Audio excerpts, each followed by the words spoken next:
work of WINSOR McCAY has always been a source of fascination and delight for me, ever since I first encountered his comic strip Little Nemo in Slumberland in the late 60s when I first went to college. I'm aware that he'll be familiar to anyone else with more than a passing interest in comic strips and animation, and if you're among them, I apologise for telling you what you probably already know. But this is mainly for the uninitiated who haven't previously discovered the many visual wonders he created. The location and date of McCay's birth aren't certain, but it was probably in Michigan, probably in 1869. Even he didn't seem to know. He drew obsessively from the moment he could wield a pencil, but his father wanted him to get a proper job and sent him to business college in Michigan. McCay rarely attended classes and sneaked off to draw and sell cartoons to passers-by. With the money he made, he took some private art lessons and set off for Chicago in 1889, where he got a job in a printer's. A couple of years later, he moved to Cincinnati, and in 1898 he began a full-time job with the Cincinnati Commercial Tribune. At the same time, he also started freelancing for the humor magazine Life. By this point he was in his late 20s, and his pen and ink technique was confident and descriptive. His hatching was highly controlled, and he was able to create sophisticated solid monochromes, ideal for newspaper and magazine printing. 2 years later he was appointed head of the art department of the Cincinnati Enquirer, and in 1903 he drew a comic strip of sorts for the paper based on a series of rhymes written by George Randolph Chester. This was a tale of the jungle imps, and despite much of its humour being racist in content, in visual terms it was a remarkably intricate and carefully constructed series of ink and watercolour images, illustrating key moments from the verse's narrative. But McCay seemed incapable of settling at any particular job, and before long he was on the move again, this time to the New York Herald, where he was employed to produce illustrations and editorial cartoons. In addition to his commitment to the editorial work, he continued to create more comic strips. Among them was 1904's Little Sammy Sneeze, which was quite popular and managed a 2-year run. The strip gave a clear indication of McCay's surrealist humorous leanings and natural sense of the aesthetic. His longest running strip from this period, The Dream of the Rarebit Fiend, first appeared in the rival Evening Telegram in 1904. For this strip he was compelled to use the alias Silas because of the terms of his contract with the Herald. The Rarebit Fiend was aimed at an adult audience, and it was unusual in that it didn't feature a recurring central character. But what they all had in common were fantastic, frequently terrifying dreams, before waking up in the last panel regretting the Welsh rarebit they had eaten the night before. And the Rarebit Fiend was the first of McCay's creations to be considered popular enough to be published as a book in 1905. The premise of the strip was also used to make a short live-action comedy film by producer Edwin Porter, which boasted the best special effects that were technically possible in 1906. A stage musical version was also planned, but it never saw the light of day. While still churning out a large volume of daily editorial work, McCay found the time to create yet more strips, including The Story of Hungry Henrietta and A Pilgrim's Progress, which was another strip credited to Silas for the Evening Telegram. But most significantly, it was in 1905 that the full-page strip Little Nemo in Slumberland first appeared in the Sunday edition of the Herald.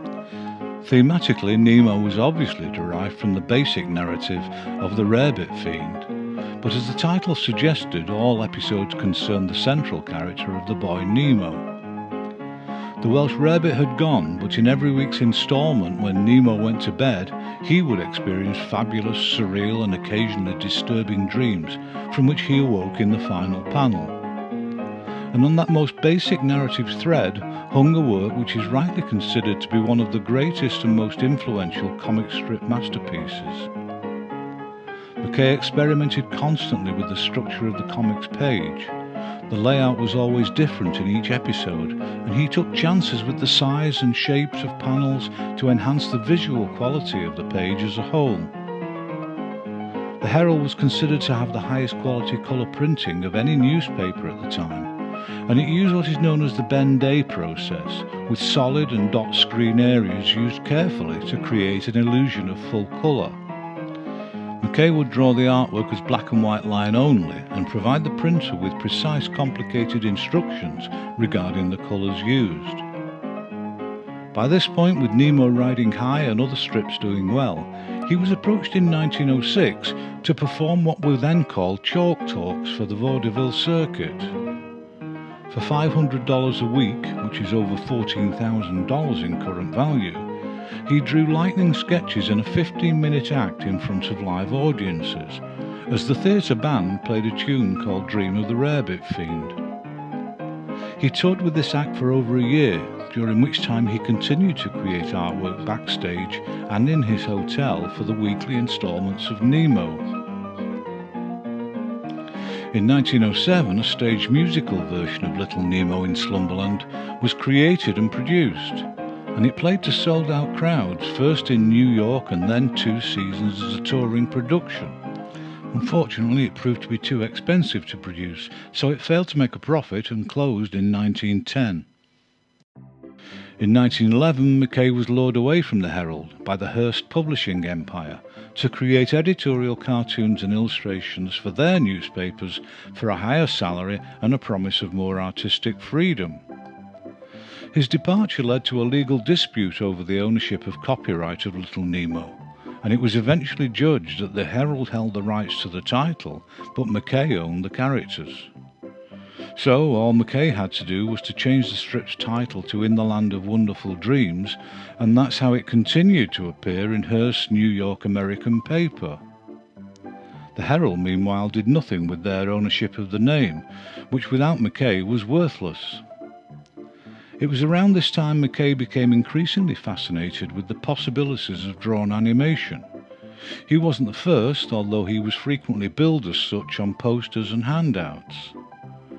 But although there had been several others before him, he was single-handedly responsible for establishing many of the practices which would become standard in later years. Between 1911 and 1921, he animated 10 self-financed films, but unfortunately only a few sequences have survived.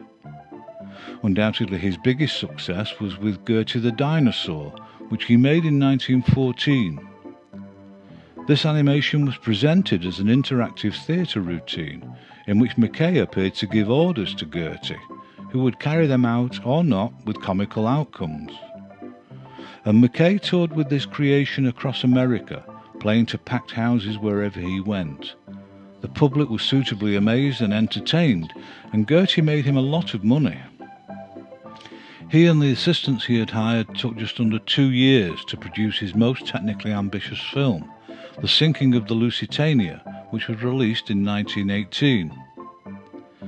Despite its animated qualities, it didn't fare too well. The actual sinking by German U-boats had taken place almost 3 years previously, and few wanted to be reminded of the incident.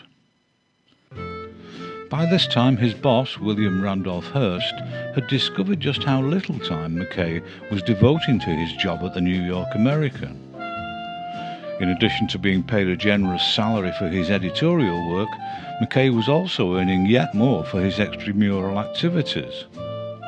So, in 1917, McCAY reluctantly agreed to give up entirely on his live performances and all other paid work outside the Hearst empire, although he was occasionally granted permission for 1 or 2 shows. And such was McCAY's popularity with the readers of Hearst's papers, he managed to negotiate an increase in salary to cover the loss of his other income. In 1924, McCAY's contract with the Hearst Empire expired, and despite the fact that he had been treated exceptionally well by his employer, he refused to renew, claiming he had not been paid a promised bonus. He returned once more to the Herald Tribune, where he was able to bring Little Nemo back to life with its original title, but it had lost momentum and become yesterday's big thing, Consequently, it ground to a halt in 1926. Despite the fact McCAY had been so difficult to deal with, Hearst instructed his minions to entice him back to his empire yet again, and McCAY accepted in 1927. So now there was no more Nemo and no more animation, and McCAY reluctantly settled back into life as a satirical, editorial and political cartoonist. And although this aspect of his career gets the least attention from his admirers, he was remarkably good at it, creating many potent images expressing popular concerns about the social issues of the day.